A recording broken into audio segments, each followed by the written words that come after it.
இப்போ நம்ம அடுத்த எபிசோடு வந்து இருக்கோம். அடுத்த எபிசோடு வந்து அதாவது அந்த என்ட்ரன்ஸ் நம்ம சில்வர் பீச்சோட என்ட்ரன்ஸுக்கு வந்துருக்கோம். ஆரம்பமாக என்ட்ரன்ஸில் வந்திருக்கணும், நம்ம நேராக பீச்சுக்கு போயிட்டோம்.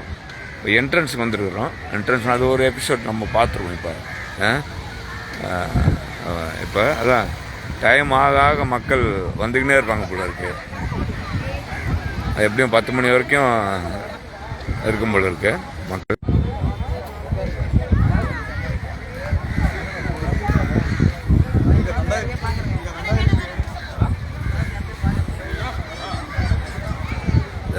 வானம் பாருங்க எவ்வளோ ப்ளூஷாக இருக்குது, எவ்வளோ பியூட்டிஃபுல்லாக இருக்குது பாருங்க. ரொம்ப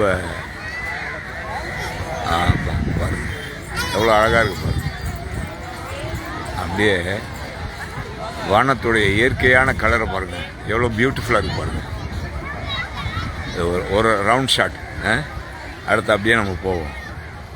அப்படியே இப்போ மக்கள்லாம் பாருங்கள், பசங்கள்லாம் விளையாடுறாங்க. அப்படியே நம்ம பீச்சுக்கு போகிறோம், மறுபடியும் பீச்சுக்கு போகிறோம்.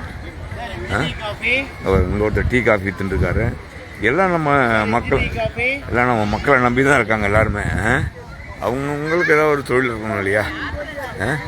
திருடக்கூடாது, நல்லபடியாக நேர்மையாக சம்பாதிக்கணும், அதுதானே?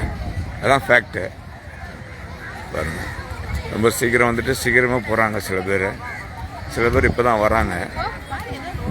இன்னும் டைம் ஆக பப்ளிக்ஸ் வருவாங்க போல இருக்கு, அப்படி தான் சொல்கிறாங்க கேட்கும்பொழுது. ஸோ இப்போ நம்ம பீச்சை நோக்கி போயின்னு இருக்கோம். அங்கே போனால் பீச்சு கருப்பாக இருக்க போகுது.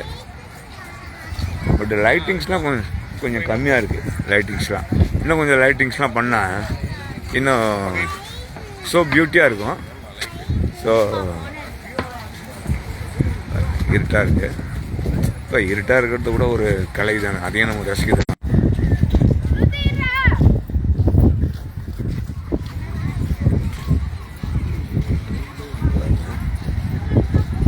அந்த வானம் மட்டும் எவ்வளோ நீளமாக, இன்னும் அந்த அடகு குறையாமே இருக்கு. என்ன ஒன்றுன்னா, எந்த பக்கம் பீச்சுக்கு போனாலும் ஒருத்தரை மட்டும் நம்ம நிரந்தரமாக பார்க்கலாம். எந்த பீச்சுக்கு போனாலும் யார் அப்படின்னா கிளி ஜோசிக்காரங்க, கிளி ஜோசிக்காரங்க. இவங்களாம் வந்து இந்த பீச்சு பக்கம் எந்த பீச்சாக இருந்தாலும் இருப்பாங்க. இப்போ பாருங்கள், 2 பேர் இங்கே உட்காந்துருக்காங்க.